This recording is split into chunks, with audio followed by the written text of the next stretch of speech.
Good morning and welcome to our first virtual coffee break of April. My name is Mary and I'm a community engagement specialist with the All of Us research program here in Marshfield.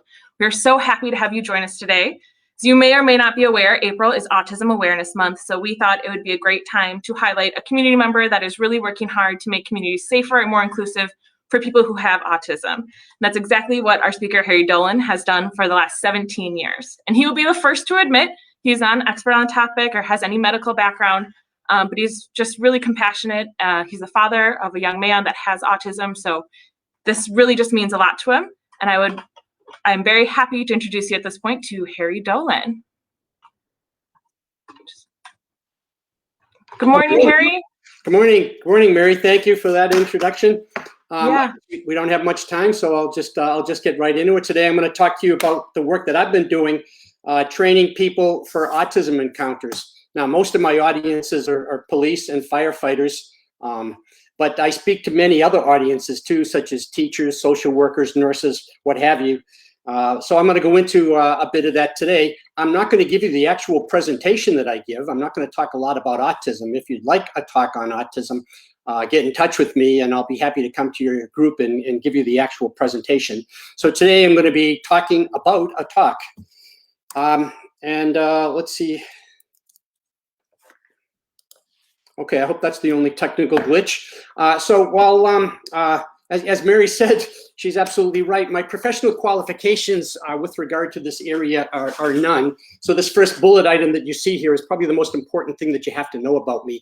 I'm not a doctor or a nurse. I have no medical training whatsoever. Frankly, I've never even had a psychology class.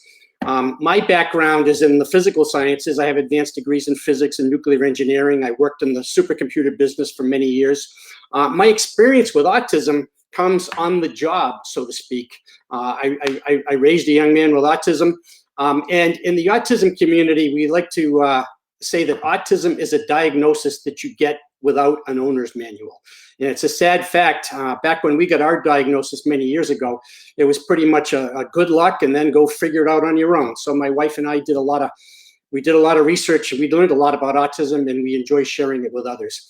My motivation for giving these kind of speeches came from reading about some of the terrible stories. I'll share a couple of them with you this morning about what happens when autism comes in contact with the fire service or police and some of the terrible outcomes that have happened. So I approached my local police and fire department in 2004, and the calls have been coming in ever since. I've given a lot of talks, and it's 191 talks as of this morning. So while I'm in on the topic of things that I'm not qualified to talk about, or that my non-qualifications, I'm not a cop and I'm not a firefighter. And when I start my talks with these groups, you know, I make that very prominent that I'm not going to tell them how to do police work. I'm not going to tell them how to do fire work. They've gotten plenty of training in that area. But I think you'll agree that officers do their best work when they have their best information. The more you know about a situation going in, the better the likelihood of a good outcome. And that's really all I want to do with them, is to give them more information to combine with the training that they already have. So here are the scary stories. If you go on Google, you can spend all day finding these stories, but here's just a few to give you the flavor of it. The first story is the worst story I ever heard. This happened in 2002. It was in Unity, Maine. Triplet autistic boys died in a fire there. This started at a home. A mother was home with her 4 children, including the three triplets. It started off as an upholstery fire, but then it quickly enveloped the whole house. And the mother was able to get out of the house, but the 3 boys sought refuge in an area that they felt safe. And there they were overcome by the fire and died. And as if that wasn't bad enough, the fire chief himself died of a heart attack fighting the fire. So it was a pretty grim day in Unity, Maine. Also around the same time is a young man living in a group home in Boca Raton, Florida. He had a different caregiver that day who had trouble understanding his behaviors, had trouble getting him under control, and she called the police. They initially started off friendly and they got him under control, but at one point the boy left the room and he came back with a knife in his hand. He's waving a knife.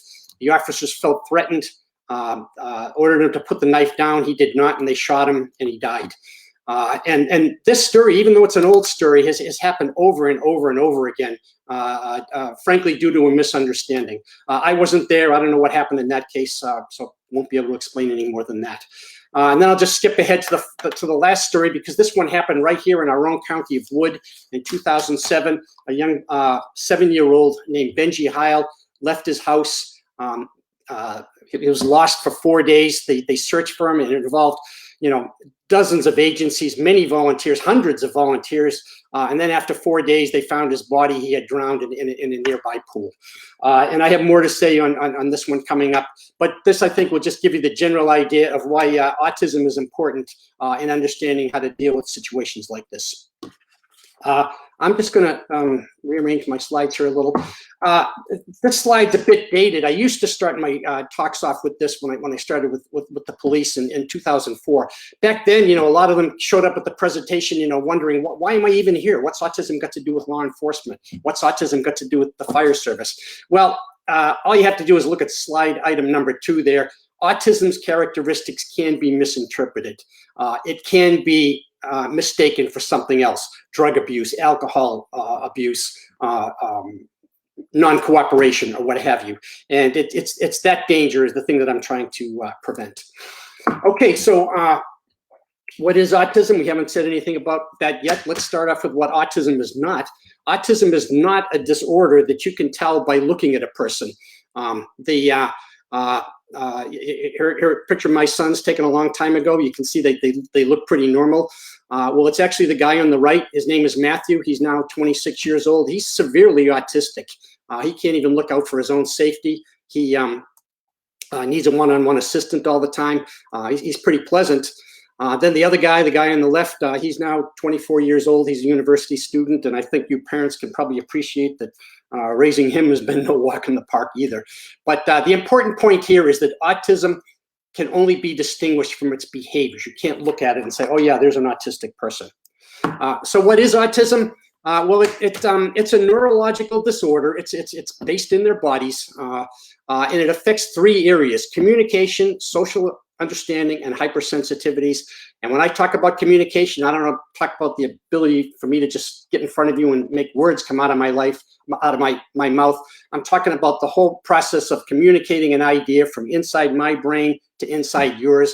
And it involves not only the language I use, but hand gestures, facial expressions, body language, all of that they have difficulty with. Social understanding, well, we certainly expect people to follow the law in our society, but there are other, unwritten laws. We don't cut in line, we don't talk loud in church, we don't cough in people's faces, and they have a lot of difficulty with these things that we think that we understand implicitly. And then finally, they tend to be very hypersensitive to noises and sounds in a very high degree that gives rise to some very odd behaviors.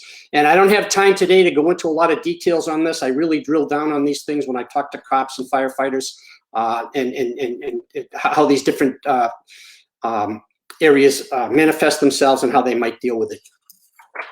I'm just going to tell you 4 stories now.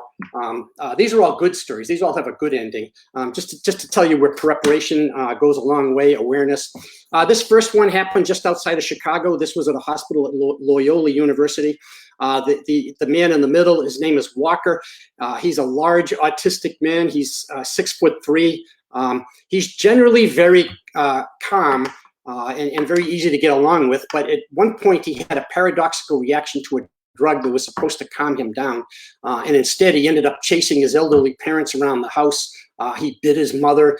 He tackled his father, and they told him they ought to go to the hospital. And in previous visits to the hospital, they had gone very badly. He had found himself tackled, pushed to the floor, handcuffed to beds, so that they were expecting the worst. And sure enough, as soon as they entered the hospital, he bit his mother on the wrist. She screamed out, and suddenly they were swarmed by all the security personnel, and they thought, here we go again. But then a curious thing happened. Thanks to the efforts of this guy on the left, Sergeant Keith Miller, who was an autistic son of his own, they treated it completely different. They treated it like a game. Walker stands up, Walker sits down, Walker gets in the bed. And they spent nearly 3 hours with this guy, singing songs, dancing, Sesame Street, Mr. Rogers, James Brown, almost 3 hours. And it was a terrific time. It was a great experience. And, contrast that with the other experience that this could have been. It could have been very violent. It could have had a very bad ending. So these guys are my heroes. Here's another similar story. This one happened in Orlando, Florida, Universal Studios.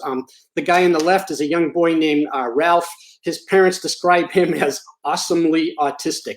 And this was just supposed to be the trip of a lifetime. They went to Universal Studios. The culmination of this trip was supposed to be a ride on the amazing adventures of Spider-Man. And they spent all day knowing that this was going to come up. Well, when they got to the ride and it was almost at the end of it was almost their turn to get on the ride broke down and they announced there was going to be no ride. So would you please move on? Well, Ralph just lost it. I think I might too. The autistic people have difficulty dealing with changes in plans. He just fell to the floor. He was screaming. He was sobbing. He was hyperventilating. And parents wondered what to do. Well, this employee, we only know her name is Jen, rushed over and she got down on the floor with him. And she, tried to calm him down. She didn't tell him he had to get up. She told him how disappointed he must be, how terrible it is. You just take all the time you need. I understand. And she eventually calmed him down. He was able to get up and they were able to move on. So thank you, Jen. Jen's another one of our heroes. Here's another story that I usually end up my police talks with these. This happened right here in Marshfield. And this happened years before I started giving my talk, so I can't take any credit. The guy in the picture is an officer named Bob Brzezinski. There he is with my son. He and his young partner, Pat Zepps, Bob's now retired. Pat's actually running the show in Marshfield now. They were, and I should also point out that Bob has a son with a syndrome called Fragile X syndrome, which manifests very similar to autism. So he was kind of prepared for an autism encounter. One day, he and Pat got a call to a home at the near the Marshfield Fairgrounds. They heard that there was a boy possibly with autism, a large teenager chasing his mother around the yard with a big ornamental rock in a threatening way. Pat arrived first, and the guy turned to Pat, and he was threatening Pat with the rock. And you can imagine how that could have turned out, but Pat was able to get out of the way. And then by this time, Bob arrived, and they were prepared to use pepper spray on him. But Bob just decided to use a trick that works with his son, get him distracted, get him on another topic. And for him, the other topic is fishing. So he just asked the guy, do you fish? Do you like to fish? Yeah, I like to fish. And so, well, so do I. I once caught a fish this big. What's the biggest fish you ever caught? And the kid had to put the rock down to show how big a fish he caught. And, they didn't jump on him or anything. They just kept talking fishing, and finally got to the root of the matter. The boy had thought that the fair was about to start. He wanted to go. He saw them setting up the rides, and they explained, it's not for a couple of days, and you can go then. But they got him completely calmed down, without any violence, without any, hands-on kind of things. And I love this bottom line, no deaths, no injuries, no arrests, no lawsuits, no bad press. In fact, I wish they did get some press for that. So these are the kind of guys that you have looking after you here in Marshfield. I'm running low on time. I'm going to skip this story, but it is a good one. The National Alliance for Mental Health has a program called Crisis Intervention Training for police officers. They spend 5 days doing a deep dive on learning about mental illness, developmental disabilities. They get presentations from doctors and therapists and even some of the mentally challenged themselves. And they just spend 5 days getting ready for it. And believe me, these officers really love having preparation, getting some tools for some of the tough calls that they have to make. And I'm happy to tell you that here in Marshfield, every one of our officers gets this training, and here in Wood County, every one of the deputies also gets the training. There are a bunch of things that parents can do to get ready for such an encounter. Usually when they hear these stories, they get very nervous. Well, there are a bunch of things that you can do. And in fact, I have talks that I give to parents, helping them get ready. To start off with, as in this picture, get your kids out to the fire station or meet with some of the police. It works for both parties, to get to know each other in a non-threatening, non-emergency situation. If you feel comfortable about it, there are ways that you can identify your loved one as a person with autism. You can use a medical alert bracelet, as you have here on the left. Or you can even, identify your residents if you're comfortable with that. You can go right down to the Marshfield Police Station, and they'll give you a sticker like that to put on your front door.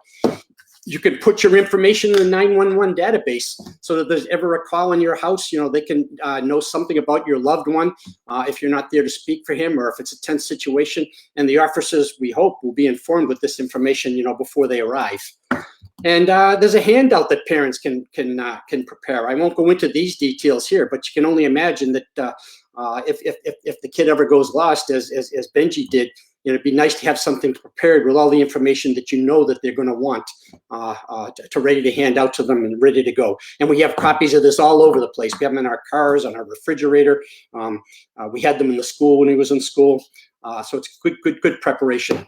And then finally, and possibly one of the most important, if you can teach your loved one to swim, this can be a lifesaver for any kid, actually, but for autistic kids.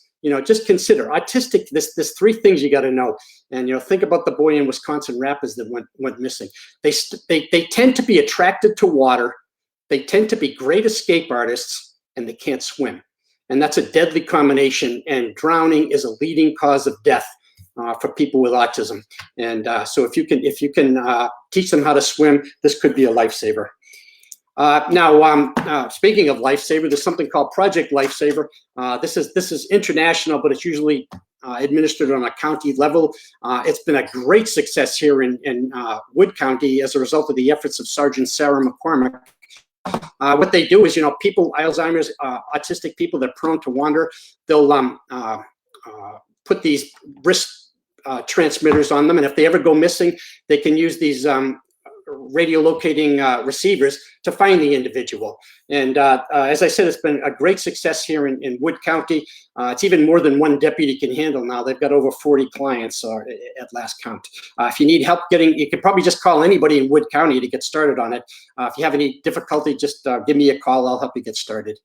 I also, give talks to teachers. Nowadays, with inclusion, the kids with autism tend to be mixed with the rest of the class, but many of the regular ed teachers don't get training in autism.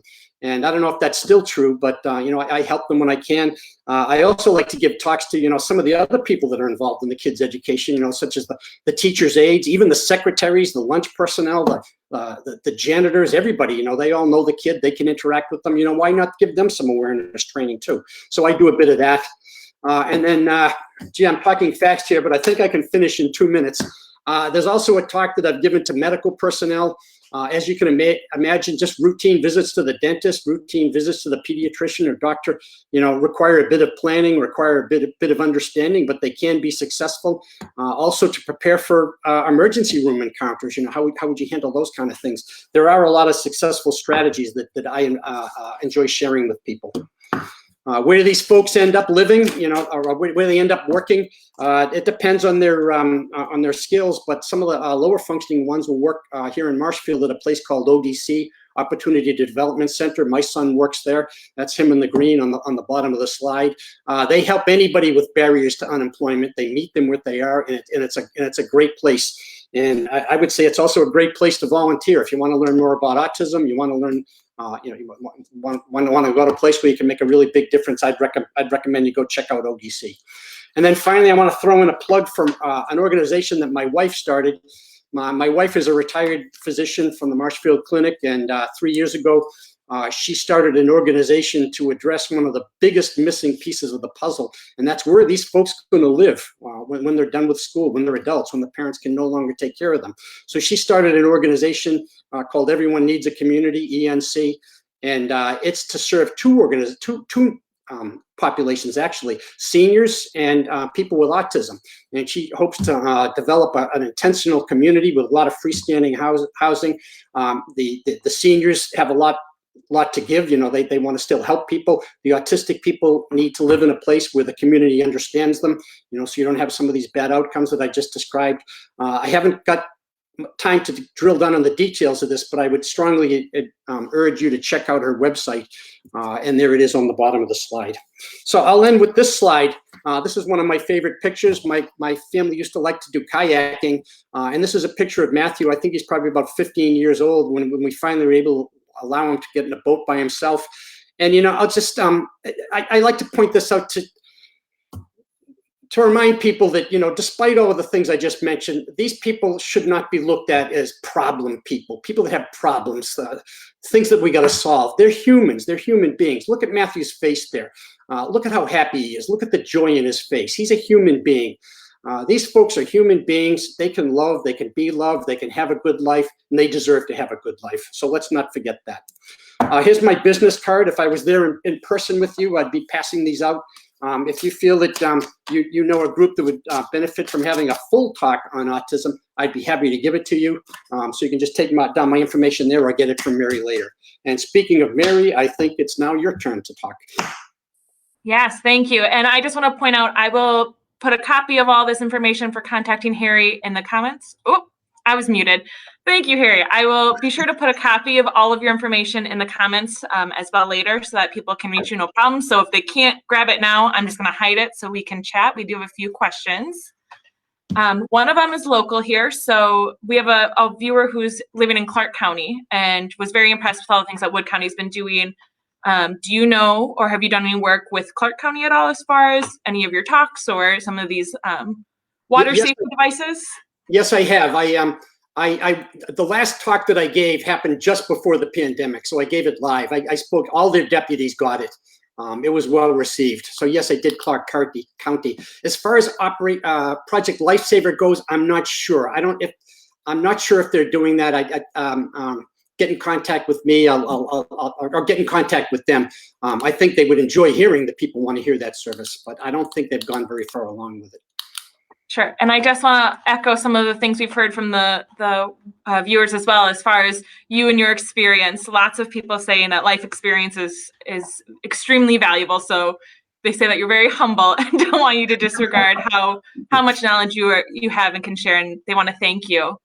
We had someone else ask how they can learn more about the trainings law enforcement are getting. So do you have any suggestions to learn about what trainings law enforcement are receiving?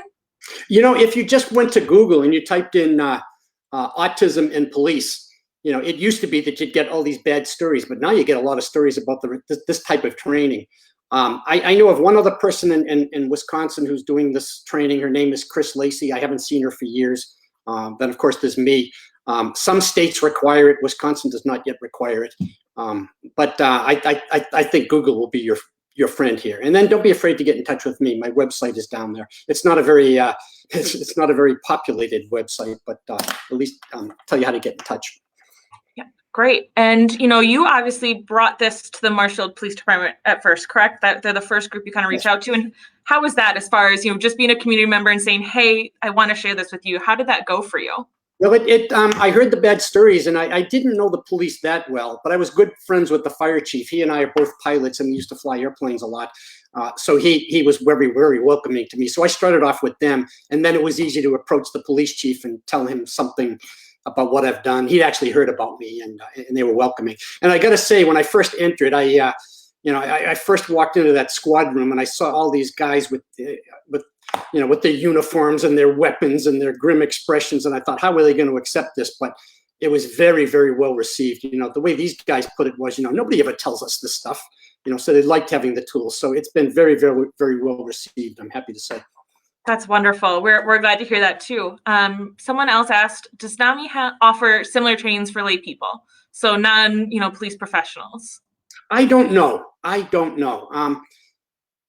I guess I should just leave it at that. I know they have a website where they talk about this type of training. I think what they do, I'm not sure, but I think what they do is they train the trainers to go out and do it. And here in Wood County, it's run by a social worker named Katie Sizz, who's also a part-time police officer. And she's really taken this thing and run with it and done a great job out of it. But it's done different ways in other counties and in other areas. I know Appleton was a big pioneer with this, but I'd say go to the county website or get in touch with Katie or get in touch with me. I'll try to get you going in it. Wonderful. And we'll be sure to add all those sites as well, the NAMI site and everything, to the comments later, so that people can find that very quickly and very easily and don't have to Google search on their own necessarily. Just make sure they get to the right place right away. I'm just checking to see if there are any more, and let's see. see. Doesn't look like it. And I just want to point out that Harry's been really gracious. So if any more comments come in for someone that hasn't been able to tune in live, I will email them to him and he will get back to us and we'll put up the answers in the comments. Are there any kind of final wrap-up thoughts that you want to leave the group with? No. I see this 5 You've minutes. said a lot. I could have hammered on for another 5 minutes. No, it's been wonderful. And I guess one of the big things I want to point out on your website is that you do have that list of all the different groups you've spoken to. We had some suggestions of different groups in here to reach out to. Have you been able to reach out beyond the state of Wisconsin with any of your talks, or is that something you'd be open to doing? I have not. I've gone, as far away as La Crosse and as far away as Racine, but not outside of Wisconsin. There in the clinic, I've spoken to a couple of times. I came and I spoke to some nurses, some new hired nurses. I spoke to the pediatricians, believe it or not. They thought I had something to offer. And a group of dentists too. So, I've also spoken there in the clinic, and be happy to do it again if you find that it would be worthwhile. Well, I think everyone watching will agree that what you're doing is definitely worthwhile. The idea of making communities more inclusive and safe for everybody is huge. And, showing what your wife is doing as well with her organization is great. And we'll share information for her as well in the comments. But thank you so much for taking the time today and sharing with us and working to make communities better. We really appreciate it. Thank you.